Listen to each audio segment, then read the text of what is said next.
اچھا یہ تو اسم الرحمن کی تفسیر ہوگی، ابھی اسم الرحیم کی تفسیر پہ آتے ہیں۔ شیخ اکبر فرماتے ہیں کہ اسم الرحیم جو ہے وہ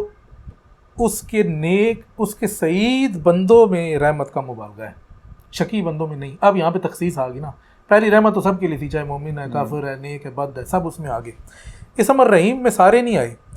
اسم الرحیم تخصیص ہے، یہ رحمت تخصیصی رحمت ہے، ان بندوں کے لیے ہے جو خالی خوش بخت ہیں یا نیک بخت ہیں، اچھا یہ ان لوگوں کو نصیب ہوگی، سب کو نہیں ہوگی۔ سب کو یہ دوسری والی جو ہے رحیم کی رحمت، رحیم کی رحمت جو ہے وہ دوسرے مطلب ایک الرحمن الرحیم،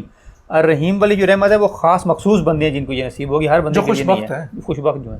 جو خوش بخت ہیں انہیں نصیب ہوگی، مخصوص ہی ہوا نا وہ پھر مخصوص ہیں۔ اور اس کی وجہ یہ ہے کہ اللہ تعالیٰ نے فرمایا سَأَكْتُبُهَا لِلَّذِينَ يَتَّقُونَ، کہ میں اس رحمت کو ان کے لیے لکھوں گا یا ان کو دوں گا کہ جو متقی ہیں، سب کو نہیں دوں گا۔